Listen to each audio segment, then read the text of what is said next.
Hello everyone, मैं शिवानी। आज मैं दोबारा आ गई हूँ अपनी नई वीडियो के साथ।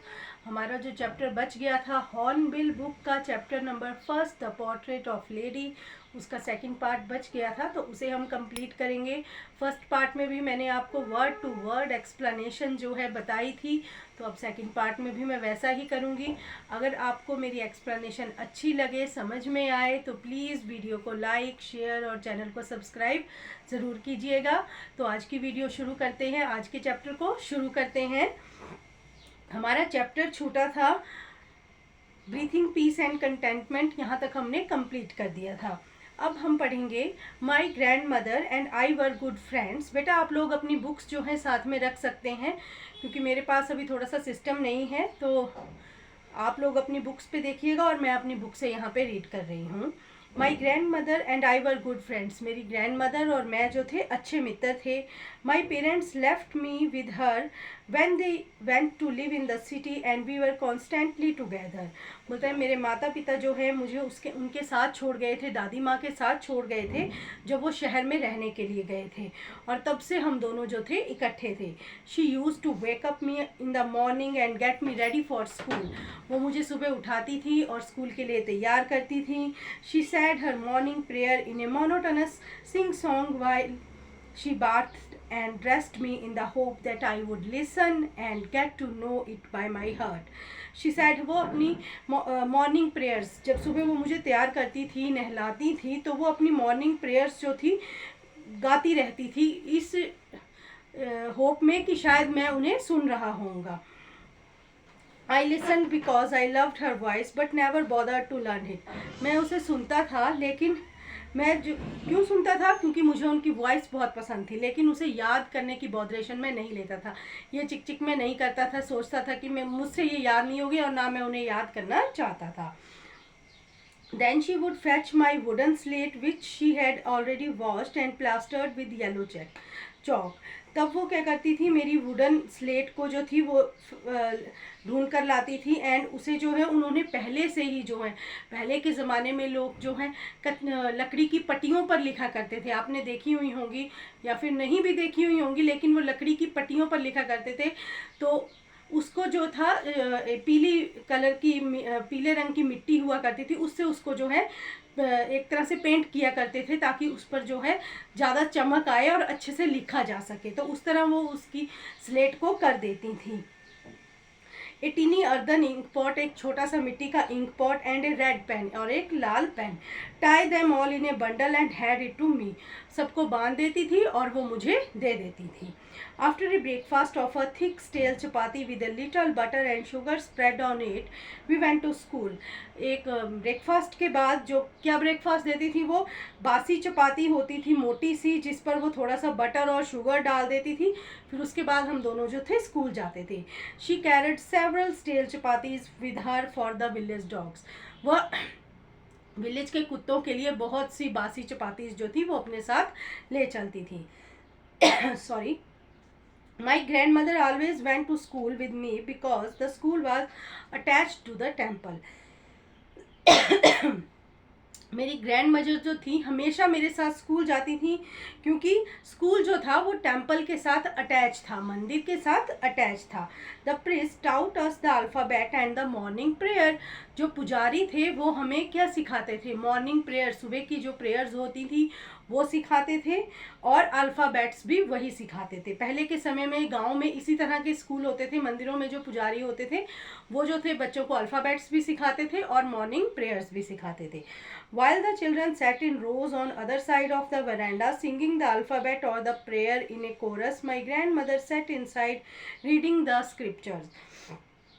तो बोलता है बच्चे जो हैं वेरांडा की एक साइड पर लाइंस में रोज में बैठे होते थे, और अल्फ़ाबेट्स और प्रेयर्स जो थे इकट्ठे, कोरस मतलब इकट्ठे बोलते थे, और मेरी ग्रैंड मदर जो थी एक साइड पर बैठ जाती थी अंदर मंदिर के, और धार्मिक पुस्तकें, स्क्रिप्चर्स यानी कि धार्मिक पुस्तकें पढ़ा करती थी। When we had both finished we would walk back together. जब हम दोनों का काम ख़त्म हो जाता था तो हम इकट्ठे जो थे वो वापस घर की तरफ चल पड़ते थे। This time the village dogs would meet us at the temple door. इस समय जो थे गांव के जो कुत्ते होते थे वो हमें टेम्पल के दरवाजे पे मिल जाते थे. They followed us to our home growling and fighting with each other for the chapatis we threw to them. तो वो हमारा पीछा करते थे, ग्राउलिंग यानी कि एक दूसरे पर चिल्लाते थे, गुर गुर करते थे और एक दूसरे से लड़ते थे जो चपातीज हमने फेंकी हुई होती थी उनको खाने के लिए, उसके लिए. When my parents were comfortably settled in the city, they sent for us. जब मेरे पेरेंट्स जो थे अच्छे तरीके से सिटी में, यानी कि उनको अच्छे तरीके से सेटलमेंट हो गई, सिटी में घर भी बना लिया, कारोबार भी हो गया, तो उन्होंने मुझे और मेरी दादी को जो है बुला लिया. That was a turning point in our friendship. और ये जो था हमारी फ्रेंडशिप, हमारी मित्रता में एक टर्निंग पॉइंट आया, यानी कि यहाँ पर जो है एक बदलाव आया. Although we shared the same room, my grandmother no longer came to school with me. करते तो हम अभी भी सेम रूम जो थे शेयर करते थे, लेकिन मेरी ग्रैंड मदर अब मेरे साथ स्कूल नहीं जाती थी. I used to go an English school in a motor bus. मैं जो था इंग्लिश स्कूल में जाता था मोटर बस में. There were no dogs in the street and she took to feeding sparrows in the courtyard of our city house. गली में कुत्ते नहीं होते थे, तो यहाँ पर जो था वो गली में कुत्ते नहीं थे शहर में, तो उन्होंने क्या शुरू कर दिया, अपने घर के कर्टयार्ड में ही, आंगन में ही, कर्टयार्ड मीन्स आंगन, कर्टयार्ड मीन्स आंगन, वरांडा आपके घर का या फिर आंगन, ठीक है, उसमें जो चिड़ियाँ आती थी उन्हीं को जो है फीड करना शुरू कर दिया. As the years rolled by, we saw less of each other. जैसे जैसे साल बीतते गए हम एक दूसरे से, हमारा संपर्क कम होता गया, क्योंकि मैं इंग्लिश स्कूल में जाने लग पड़ा, ठीक है. अब मेरी जो ग्रैंड मदर थी मेरे पास भी इतना समय नहीं होता था और मैं उनसे इतनी बातें नहीं कर पाता था. For some time she continued to wake me up and get me ready for school. कुछ समय तक तो वो मुझे उठाती रही और मुझे स्कूल के लिए तैयार करती रही. When I came back, she would ask me what the teacher had taught me. जब मैं वापस आता था वो मुझसे पूछती थी कि टीचर ने तुम्हें क्या पढ़ाया. I would tell her English words and little things of Western science and learning, the law of gravity, Archimedes principle, the world being round, etc. तो मैं उन्हें क्या बताता था, जो छोटी छोटी चीज़ें मैंने स्कूल में सीखी होती थी साइंस के बारे में, लॉ ऑफ ग्रेविटी, आर्किमिडीज़ का प्रिंसिपल, ये धरती गोल है, इस तरह की कई चीज़ें जो मैं सीखता था वो मैं उन्हें बताता था. This made her unhappy. ये उन्हें खुश नहीं करती थी, उससे वो दुखी हो जाती थी. She could not help me with my lessons. अब वो पढ़ाई में मेरी सहायता नहीं कर पाती थी. She did not believe in the things they taught at the English school and was distressed that there was no teaching about God and the scriptures. तो वो इस चीज़ पे विश्वास नहीं करती थी कि इंग्लिश स्कूल में इस तरह की बातें पढ़ाई जाती हैं और भगवान के बारे में नहीं पढ़ाया जाता है. इस बात से वो बहुत दुखी थी, और ना ही धार्मिक पुस्तकें पढ़ाई जाती हैं. One day I announce that we were being given music lessons. एक दिन मैंने घर आकर बताया कि हमें जो है म्यूज़िक लेसन्स जो है स्कूल में दिए गए, म्यूज़िक के बारे में स्कूल में बताया गया. She was very disturbed. वो बहुत डिस्टर्ब सी हो गई, यानी कि उन्हें अच्छा नहीं लगा इस बारे में सुनकर. To her music had lewd association. उनके यानी विचार में म्यूज़िक जो था वो हमारा काम नहीं था, वो एक अच्छी बात नहीं थी म्यूज़िक सीखना या म्यूज़िक के बारे में जानना. It was the monopoly of harlots and beggars and not meant for gentle folk. उनका मानना था कि ये हार्लट्स यानी कि प्रोस्टिट्यूशंस, जो प्रोस्टिट्यूट्स होती हैं, ठीक है ना, उनका ये अधिकार है, मोनोपोली यानी कि अधिकार है. एंड बेगर्स, जो बेगर्स हैं उन वो ये चीज़ें करते हैं, यानी कि म्यूज़िक का काम वो लोग करते हैं, और जो अच्छे लोग हैं, जेंटल लोग हैं, वो म्यूज़िक नहीं सीखते, म्यूज़िक के बारे में नहीं कोई चीज़ सीखते या गाते. She said nothing but her silence meant up disapproval. उन्होंने कुछ नहीं कहा, लेकिन उनकी जो चुप्पी थी उससे उनका जो डिसअप्रूवल था वो पता लग रहा था. She rarely talked to me after that. उसके बाद उन्होंने मुझसे बात करना भी कम कर दिया. When I went up to university, I was given a room of my own. जब मैं यूनिवर्सिटी जाने लगा फिर मुझे अपना कमरा मिल गया. The common link of friendship was snapped. जो हमारे बीच में एक कॉमन लिंक था फ्रेंडशिप का, वो भी अब टूट गया. स्नैप मीन्स ब्रोकन, वो भी अब टूट गया, ब्रोकन हो गया, टूट गया. Snap means broken. My grand mother accepted her seclusion with resignation. मेरी ग्रैंड मदर ने जो है ये जो सेकल्जन था, सेकल्जन मीन्स लोनलीनेस, एकांतपन. सेकल्जन मीन्स लोनलीनेस, एकांतपन, ठीक है ना. उसको भी जो है बड़े शांतिपूर्वक, यहाँ पर रेजिग्नेशन का मीनिंग दिया है शांतिपूर्वक, कामनेस से उसको भी अपना लिया। She rarely left her spinning wheel to talk to anyone. Spinning wheel यानी कि जो वो अपनी माला का मनका फेरती थी, किसी से बात करने के लिए वो मुश्किल से ही उसको छोड़ती थी, यानी कि ज़्यादातर वो अपने माला के मनके ही फेरती रहती थी। From sunrise to sunset, she sat by her wheel, spinning and reciting prayers.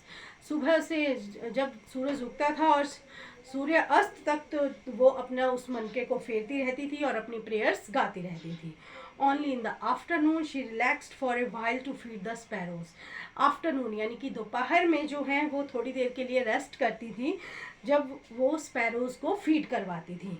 While she sat in the veranda breaking the bread into little bits, hundreds of little birds collecting round her, creating a veritable bedlam of chirpings. While she sat in, जब वो बरामदे में बैठती थी और bread को छोटे छोटे टुकड़ों में काटती थी, तोड़ती थी, बहुत से 100 संख्या में जो थे वो लिटिल बर्ड्स वहाँ पर उसके इर्द गिर्द जो थे राउंड में यानी कि बैठ जाते थे, और ऐसा लगता था जैसे एक चिड़ियों का चिंग चिं चिं चिं चिं का पागल खाना वहाँ पर बैठ गया हो।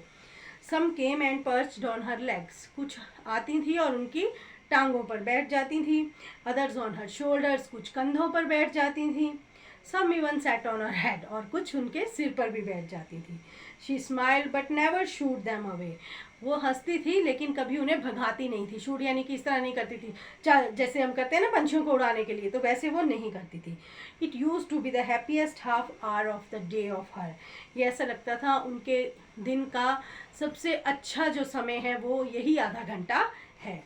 When I decided to go abroad for further such studies, I was sure my grandmother would be upset. जब मैंने आगे की पढ़ाई के लिए अब्रॉड जाने की यानी कि फ़ॉरेन जाने की सोची, तो मुझे ऐसा लगा कि शायद मेरी ग्रैंड मदर जो है वो थोड़ी सी अपसेट हो जाएंगी, परेशान हो जाएंगी। I would be away for 5 years, मुझे 5 साल के लिए बाहर जाना था। And at her age one could never tell, और उनकी एज में ये बात नहीं कही जा सकती। यहाँ पर इस चीज़ का मीनिंग है कि वो 5 साल तक जीवित भी रहेंगी या नहीं रहेंगी। But my grand mother could, लेकिन मेरी ग्रैंड मदर थी। She was not even sentimental, वो भावुक तक नहीं हुई। She came to leave me at the railway station, वो मुझे रेलवे स्टेशन छोड़ने आई। But did not talk or show an emotion, और उन्होंने कोई इमोशन और कोई बात नहीं उन्होंने की और कोई इमोशन भी शो नहीं किया, यानी कि ना रोई ना हंसी, कुछ इस तरह कुछ भी नहीं। हर लिप्स मूव्ड इन प्रेयर, वो सिर्फ उनके होंठ जो थे अपनी प्रेयर्स गा रहे थे। Her mind was lost in prayer, वो सिर्फ प्रेयर ही, उनका माइंड भी अपनी प्रेयर्स ही कर रहा था। हर fingers were busy telling the beads of her rosary, उनकी जो फिंगर्स थी वो उनकी रोजरी जो उनकी माला के मनके थे उनको फेरने में बिजी थी। Silently she kissed my forehead and when I left I cherish the moist imprint as perhaps the last sign of physical contact between us, और उन्होंने मेरे माथे को चूमा। फिर मुझे ऐसा लगा जैसे ये लास्ट फिजिकल कॉन्टैक्ट हम दोनों के बीच में हो। But that was not so, लेकिन ऐसा नहीं था। आफ्टर 5 years, 5 साल के बाद जब मैं घर वापस आया, and was met by her at the station, वो मुझे स्टेशन पर लेने आई। She did not look at day older, वो वैसी ही दिख रही थी जैसी वो थी, उससे बूढ़ी नहीं दिख रही थी। She still had no time for words, and while she clasped me in her arms, I could hear her reciting her prayers. उस समय भी वो कुछ नहीं बोली, सिर्फ उन्होंने मुझे अपनी बाहों में जकड़ लिया, क्लास्प यानी कि बाहों में जकड़ लिया, और जो है मैं आराम से उनकी प्रेयर्स जो था उस समय भी सुन सकता था। Even on the first day of my arrival, मेरे पहुंचने के पहले दिन, her happiest moment were with her sparrows, उनकी स्पैरोज के साथ उनका हैप्पीएस्ट मोमेंट क्या था, वो उन्हें काफ़ी समय तक उन्हें फीड करवाया, और बहुत सी प्रीवियस रिब्यूक्स, बेमतलब की गालियाँ जो थी वो उन्हें देती रहीं, जैसे अजीब सी बातें उनके साथ करती रहीं।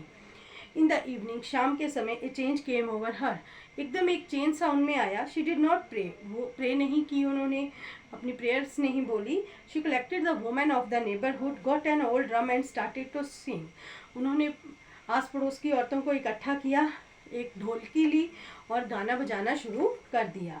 For several hours she thumped the sagging, कई घंटों तक उन्होंने उस धसी हुई skins of the dilapidated drum, उस टूटी फूटी सी ड्रम को वो बजाती रहीं। And sang of the home coming of warriors, और जैसे वॉरियर्स के लिए घर आने पर गाने गाए जाते हैं वैसे गाने वो गाती रही। We had to persuade her to stop to avoid overstraining. हम सभी उन्हें मनाते रहे, परसुएड यानी कि मनाते रहे कि ज़रूरत से ज़्यादा आप ये काम मत कीजिए। ओवर स्ट्रेनिंग यानी कि ज़रूरत से ज़्यादा। That was the first time since I had known her that she did not pray. ये पहला समय था जब मैंने ये देखा कि उन्होंने प्रे नहीं की, अपनी प्रेयर्स नहीं बोली। The next morning she was taken ill. अगली सुबह वह बीमार पड़ गई। It was a mild fever. ये एक हल्का सा बुखार था। And doctor told us that it would go. और डॉक्टर ने कहा ये चला जाएगा। But my grandmother thought differently. लेकिन मेरी grandmother जो थी वो अलग ही सोच रही थी। She told us that her end was near. उन्होंने मुझे कहा कि हमें कहा कि उनका अंत जो है अब वो नज़दीक है। She said that since only a few hours before the close of the last chapter of her life, she had omitted to pray. उन्होंने कहा ऐसा पहली बार हुआ है कुछ समय पहले कि मेरे ज़िंदगी ख़त्म होने से पहले कि मैं जो हूँ अपनी प्रेयर्स भूल गई। omitted यानी कि भूल गई। She was not going to waste any more time talking to us. वो हमारे साथ बातें करने में ज़्यादा समय अपना व्यतीत नहीं करना चाहती थी, वेस्ट नहीं करना चाहती थी। We protested. हमने इस चीज़ का विरोध किया, but she ignored our protest. लेकिन उन्होंने हमारे विरोध को इग्नोर कर दिया। She lay peacefully in bed praying and telling her beads. वो पीसफुली बेड पर लेट गई और प्रेयर गाने लगी और अपनी बीड्स जो हैं चलाने लगी। Even before we could suspect her lip stop. अभी हम जैसे ही कुछ समय पहले हम उनसे बातें कर रहे थे, लेकिन थोड़ी ही देर के बाद उनके जो थे लिप्स थे वो बोलना बंद हो गए और जो रोजरी थी, माला के मनके थे, वो उनके हाथों से छूट गए। A peaceful pallor spread on her face. एक शांतिपूर्वक पीलापन उनके फेस पर छा गया। And we knew that she was dead. और हमें पता लग गया कि वो मर चुकी थी। We lifted her off the bed. हमने उन्हें जो है बेड से नीचे उतार दिया। एंड इज कस्टमरी, जैसे कि रिवाज है, laid her on the ground. उन्हें ग्राउंड पे लिटा दिया। And covered her with the red shroud. और उन्हें एक लाल कफन से कवर कर दिया। After a few hours of morning, कुछ घंटों के शोक विलाप के बाद, मॉर्निंग मतलब यहाँ पे शोक विलाप, we left her alone to make arrangements for her funeral. हम वहाँ उन्हें अकेला छोड़ दिया और उनके जो भी अंतिम संस्कार का जो भी सामान था उसे इकट्ठा करने में लग गए। इन द इवनिंग, शाम के समय, we went to her room with a crude stretcher to take her to be cremated. शाम के समय हम उनके कमरे में गए, क्रूड स्ट्रेचर यानी कि अर्थी लेकर, ठीक है, उन्हें जो है क्रिमिनेशन ग्राउंड तक लेने के लिए, उनका दाह संस्कार करने के लिए। द सन वॉज सेटिंग, सूरज अस्त हो रहा था। And had lit her room, और उनके कमरे से भी जा रहा था। एंड वरांडा, और वरांडा में जो है हल्की सी गोल्डन लाइट चमक रही थी। We stopped halfway in the courtyard. हम आंगन में, आधे आंगन में जब रुके, ऑल ओवर द वरांडा, सारे वरांडे में, in her room right up to where she lay dead, जहाँ पर उन्हें हमने नीचे रखा हुआ था अर्थी को। And stiff draped in the, और उन्हें उसे जो है रैप किया हुआ था पूरी तरह से रेड कफन से। बहुत सी, हज़ारों की संख्या में चिड़ियाँ वहाँ पर बैठी हुई थी उस फ्लोर पर। देयर वॉज नो चिरपिंग, कोई चहचहाट नहीं थी उनमें। We felt sorry for the birds and my mother fetched some bread for them. हमें उन बर्ड्स के लिए बहुत बुरा लग रहा था और मेरी माँ ने कुछ ब्रेड जो थी उनके लिए टुकड़े टुकड़े करके डाल दिए। She broke it into little crumbs, छोटे छोटे टुकड़ों में किए और डाल दिए। द वे माई ग्रैंड, जिस तरह मेरी ग्रैंड मदर करती थी। And threw it to them, और उनको डाल दिए। The sparrows took no notice of the bread, sparrows ने जो है ब्रेड की तरफ देखा तक नहीं। When we carried my grandmother's corpse off, they flew away quietly, जैसे ही हमने उनकी अर्थी को जो है उठाया और ले गए, वो भी चुपचाप वहाँ से उठ के चली गई। नेक्स्ट मॉर्निंग, अगली सुबह, the sweeper swept the bread crumbs into the dustbin. अगली सुबह जो ब्रेड क्रम्स थे, ब्रेड के छोटे छोटे टुकड़े थे, स्वीपर ने उसे साफ़ किया और डस्टबिन में डाल दिया। तो बेटा आपका ये चैप्टर ख़त्म हुआ। मैंने इसकी वर्ड टू वर्ड एक्सप्लेनेशन कर दी। अगर आपको ये समझ में आया है तो आप लोग मुझे अप्रिशिएट ज़रूर कीजिएगा, ताकि मैं अगली वीडियोस को और अच्छी तरह से बना सकूं। तो तब तक के लिए stay healthy, stay safe. Thank you.